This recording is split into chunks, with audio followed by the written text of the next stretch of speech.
halfway through, and it's time for our next category.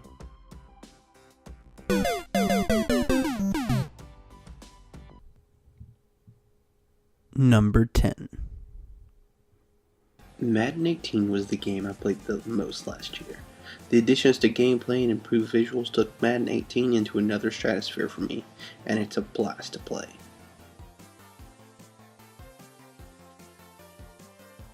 It took over 5 years, and that's kind of insane considering my total love of Naughty Dog, but I finally beat The Last of Us in 2018. What a game. The journey you go on with those characters is nothing short of spectacular. Who would have thought the developer of Killzone would be able to churn out a game like Horizon Zero Dawn? The game is visually stunning and doesn't let down in the gameplay department either. The combat is fast and fluid, and the story is great as well. The game is amazing. I am so glad Xbox purchased Ninja Theory.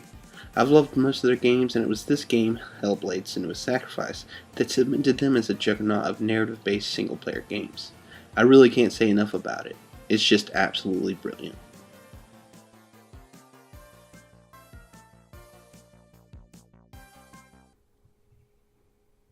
Number 9. I played Spyro religiously as a child. I played a lot of Spyro. I was so excited when they announced that the original Spyro trilogy would be getting a complete remake in the same way that Crash Bandicoot had gotten remade. And Toys for Bob did an even better job than I was hoping. Really, I would have been okay with just remaking the visuals and giving me the exact same games that I had played on the original PlayStation. And while the strong bones that Insomniac built in those classic games is still left unaltered, the Skylanders developer has added stuff like collectible trackers, needed revisions to controls, and updated voice acting. There are also really great additions like unlockable concept art and trophies and achievements. It's a total package that is fun to play even if you didn't play the originals.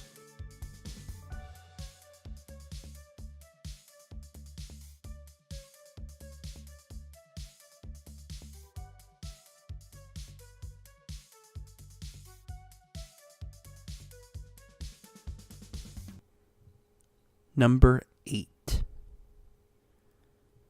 State of Decay released on the Xbox 360 in the summer of 2013, and it was a really ambitious XBLA game. It might not have been the greatest zombie game ever, but it definitely tried to do something differently, and it developed a small but devoted fanbase because of that. State of Decay 2 strolled into 2018 promising to fix all the problems of the first game and adding even more features. While the game is still flawed, it definitely delivered on those promises. Undead Labs added 4-player co-op, they fixed several obvious glitches from the original, and on top of that, they added more skill trees for playable characters and new systems to make the game even deeper. The gameplay loop is more than engaging, and if the upgrades from the original game are any indication, this game series is onto something, and I can't wait to see what's next.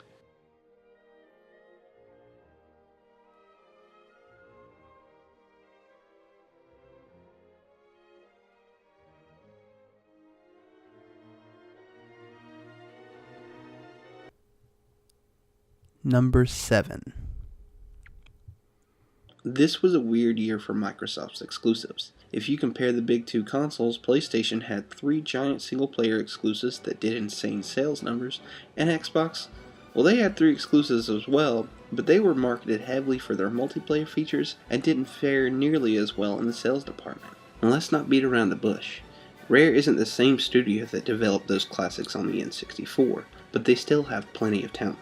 Sea of Thieves is proof positive of that talent. Despite launching with a pretty repetitive gameplay loop, the expansions, all of which have been free, have added tons of content to the game and allowed it to grow into something that is unique and insanely fun.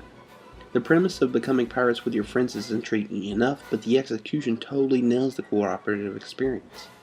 While many wouldn't know it based on either bias or limited experience, Sea of Thieves is ridiculously fun and worth every bit of your time.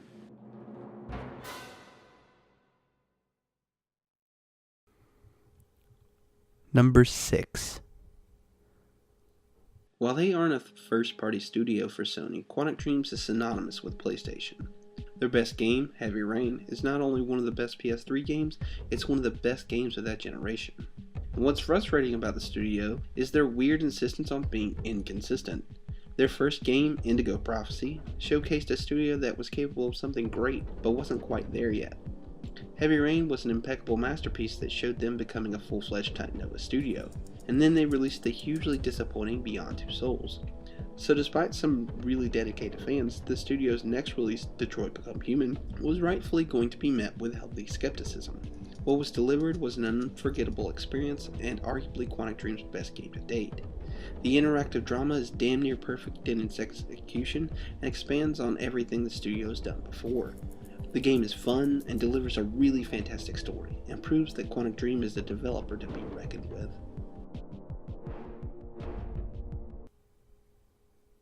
Number 5. There are certain games that people remember very distinctly, and while I never got to play all the way through the game on PS2, Shadow of the Colossus is one such game. The giant bosses towering over your character, the connection with your horse, and the mostly non-existent story. I mean it when I say that the game built an entire cult out of style alone. Much like the Spyro Reignited trilogy, Shadow of the Colossus on PS4 was rebuilt from the ground up. The core experience remains the exact same, but there are major upgrades that make it worth playing, like the controls being revamped to make sense of the modern video game climate, and the visuals being completely overhauled.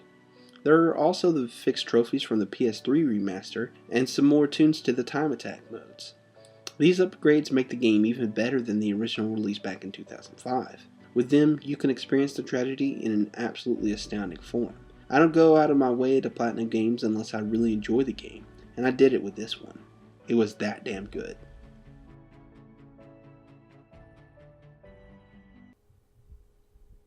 Number 4. Kratos has never been my favorite PlayStation character. Not because of anything that he himself has done, but more the real lack of character and growth. The character of Kratos in every single God of War game in the original trilogy is defined as insanely angry and never moved beyond that. Despite his depressingly tragic backstory, I could never really connect with his character. What Sony Santa Monica managed to do with this God of War is nothing short of extraordinary, and the biggest reason why is because they made me care about Kratos. From the very beginning, you can see how the character has morphed into something almost unrecognizable. He's found love, made a family, and he even softened a bit. All that is told before the game even starts, and there are a ton of little details that fill in that backstory, such as Kratos not being able to read Norse text. On top of this, the combat is so satisfying, and the boss fights are insanely fun. I mean, this game just gets it all right, and the fact that they made me care about Kratos is just icing on an already delicious cake.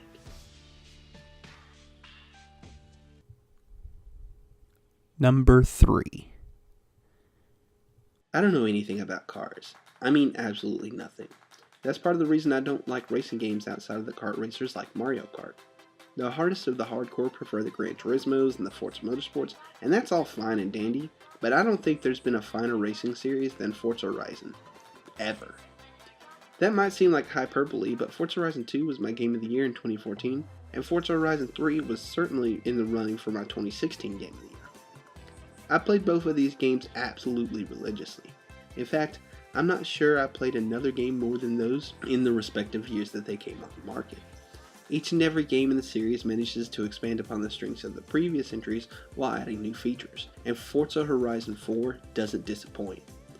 It's possibly the best Horizon yet, and the addition of seasons makes the game an even more intriguing experience this time. I adore this series, and I can't say enough about how wonderful Forza Horizon 4 is. Number 2.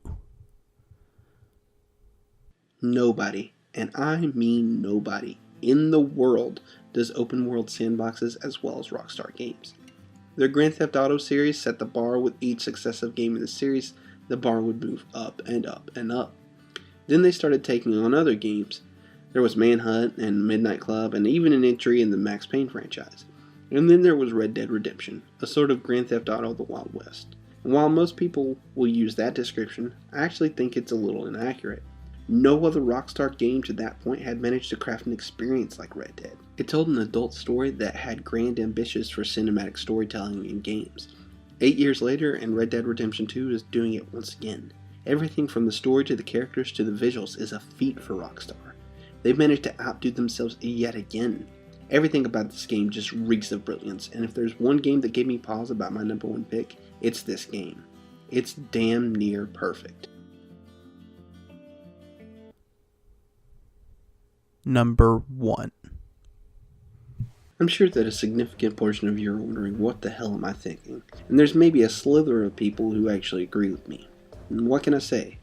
Of all the games that I played from 2018, I can't think of a single game that held my attention quite like Insomniac's Spider-Man. Once I had started playing it, there wasn't a time that I wasn't thinking about going back to play it. Everything about this game just works. I love all the liberties taken with the game's story. You won't find an origin story here. Instead, Insomniac threw you into a world where Spider-Man has existed for a while. Peter and MJ have had a relationship, Uncle Ben has long been deceased, and Spider-Man has a long history with many of his infamous villains. This sense of refreshment makes its way down to the game design as well. The mission structure is varied enough to not feel repetitive. The collectibles are different enough to make each different area fun to explore. And there's also the entire traversal system itself. I spent hours upon hours just swinging around the city and looking at its beautiful recreation of New York City. Then there's the combat. There's so many options and ways to approach almost every combat scenario, and you'll never get bored trying to figure out how best to proceed. It takes a slight cue from the Batman Arkham games and is just as fun and satisfying as that system. I know I've been going on and on at this point, but I seriously can't say enough about this game. It is truly unforgettable, and I implore you to go out and buy it. It's not just a must play, it's a must own. This game is utterly brilliant.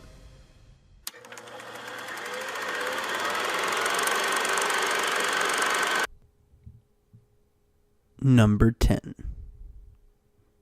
Since the Marvel Cinematic Universe began way back in 2008 with Iron Man, there have been a total of 18 films, 6 Netflix original programs running a total of 12 seasons, and a ton of network television shows such as Agent Carter, Agents of S.H.I.E.L.D., and Legion. And I really think that nothing they have done is quite as good as the Avengers Infinity War. Not only is Infinity War a culmination of the 16 films leading up to it, it is easily the most ambitious storytelling that the MCU has attempted. Thanos isn't just one note and has a truly harrowing pathos in his worldview. There are absolutely incredible fight scenes and the usual hilarity from things as simple as Thor calling Rocket Raccoon Rabbit. There's a grand sense of tragedy to it all as well, especially on the part of Tony Stark, the de facto head of the Avengers. This movie is special and is definitely one of the best things that Marvel has ever put out.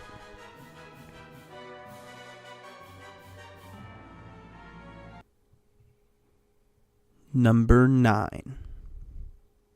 Every couple of years, there are think pieces that herald an end to the horror genre, and every time they're seemingly debunked by an incredible year in horror, like 2018. Perhaps none of the movies from the genre embody the true spirit of this more than Hereditary. The greatest horror movies have managed to take societal fears and ills and boil them down to their purest forms for us to digest. Hereditary does that so impressively. It manages to tackle a hugely scary issue like mental illness and showcase it in utterly brilliant ways. On top of the mental illness themes, it explores the implications of those mental ills being passed down from generation to generation. It's weighty and horrifying. It would all be for naught if not for the wonderful performance, including the impeccable one by Toni Collette. The fact that the entire movie is insanely creepy and unnerving is just icing on the cake.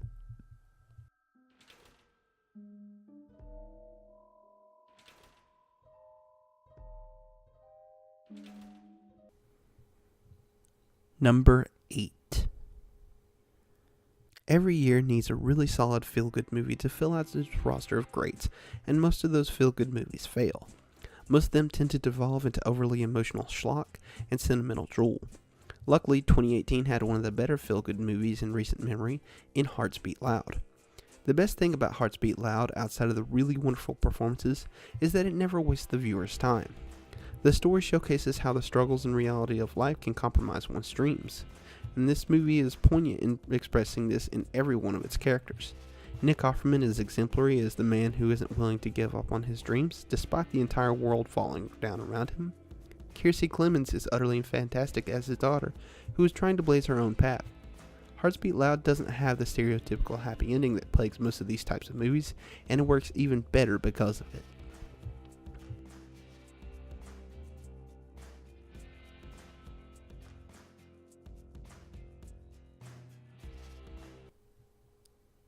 Number 7. Mandy may have been a mostly unknown movie despite the star power of one Nicolas Cage, but I can't think of another movie that is as weird and batshit insane as this one from 2018. This movie is surely divisive. The people who see it will either love it or hate it. There will be absolutely no in-between. I even still have a hard time coming down on where I lie, but it is such a unique viewing experience that I had to include it. The story is a mostly simple love story turned revenge story told in 3 big sections. Nick Cage delivers an insanely memorable performance, and the visuals are absolutely stunning. Then there are also insane things like a gang of biker demons and chainsaw fights. This movie is balls to the walls crazy and somehow weirdly works. Mandy is nothing if not an unforgettable experience.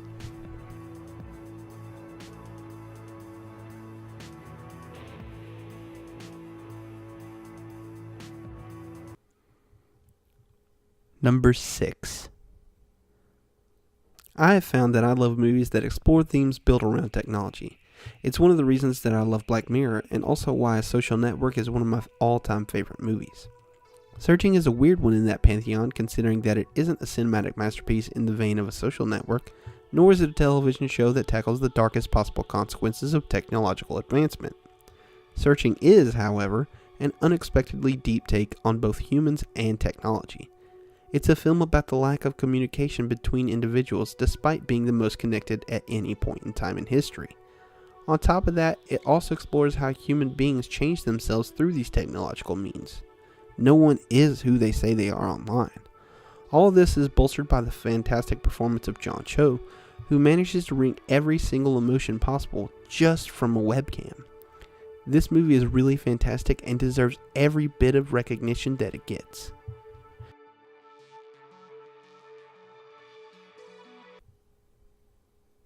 Number 5. You've probably already seen my review, so I won't waste your time telling you just how much I love the Halloween franchise. What I will say is that Halloween 2018 nails everything it means to be a Halloween movie. Although it's more of an outright sequel to the 1978 original than an actual reboot, it still manages to take the series into new territory. Sure, it's the same old Michael Myers killing people on Halloween story that we know and love, but now it's not only modern, it's also an interesting psychological study. The film delves into something that most horror films never even bother to touch: the psychological ramifications on the characters involved. Now, that isn't to say that Halloween 2018 is the only one that has ever done this, but in the modern landscape of horror, it's one of the very few examples. On top of this, Jamie Lee Curtis delivers an unbelievably great performance. Michael Myers is a terrifying force of nature again, and the score is incredible. All this adds up to one of the best horror movies of the year.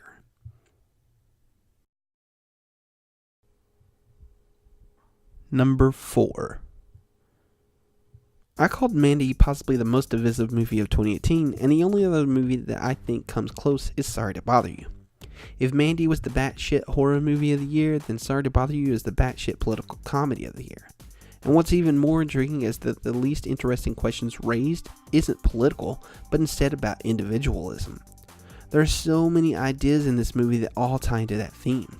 There's the obvious one seen in the trailer when the main character is talking to his co-worker, who explains to him that he must use his white voice. Then there's the actual plot, which follows a thread about losing who you are to your work. I mean, there are just so many ideas packed into this movie that is almost overstuffed. The movie is also incredibly funny. At least that's what I think. For every person like me that loves this movie, I'm sure that there is someone who absolutely hates it. And that's honestly, to me at least, one of the biggest draws to watching it. Even if it's a movie that you end up hating, there's absolutely no way that you will ever forget this movie. Number 3.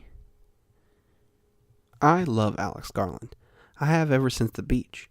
And after adapting his own book, he worked with Danny Boyle on 28 Days Later, a modern masterpiece in the horror genre, and Sunshine, an often overlooked sci-fi spectacle. Then came his directorial debut, and arguably finest film yet, Ex Machina. Annihilation is something of a sophomore slump, but considering the unbelievably high expectations set by Ex Machina, that was to be expected.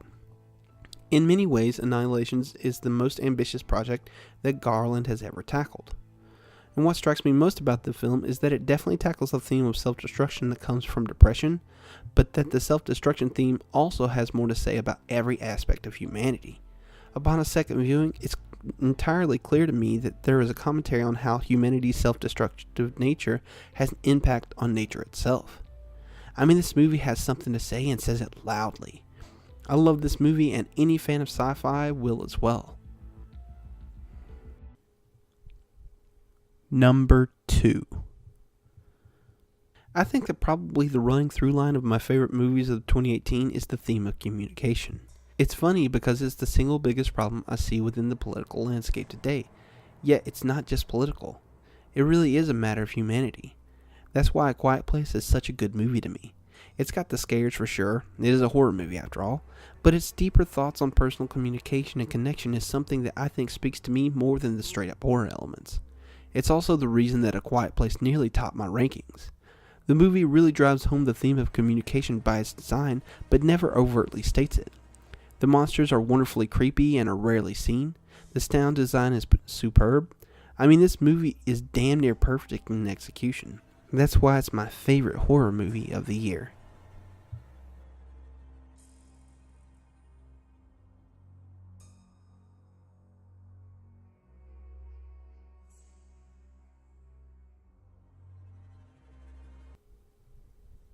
Number 1. I wasn't always a Spidey fan. I grew up on X-Men and Superman comics, and to this day, if people ask me what my favorite comics are, without hesitation, I'll say X-Men. And if it's a superhero they ask about, I'll say Superman. Spider-Man didn't really enter my consciousness until those Sam Raimi movies in the early 2000s. That's when I began to love the character. It's with all that said that I want to state something that may be controversial. 2018 was the best year that Spider-Man has ever had. I mean, there's a new writer for the comics that seems to just get the character. There was my favorite game of 2018, the PS4 Spider-Man, and there were 2 big screen showings of the character. It's Spider-Man Into the Spider-Verse that really sealed the deal for me. Nothing, I think, has ever quite nailed the character and its world as much as this movie has. From the general aesthetic of the movie, a completely unique visual style that felt like a comic book come to life, to the excellent story, to the incredibly well-written characters, Spider-Verse just got it. I mean, I really just can't say enough about this movie. It has heart and depth. It's also hilarious and thrilling. It's gorgeous to look at and has an absolutely wonderful score. This movie nails not only everything about Spider-Man, it nails everything about good visual storytelling, and that's why it was my favorite movie of the year.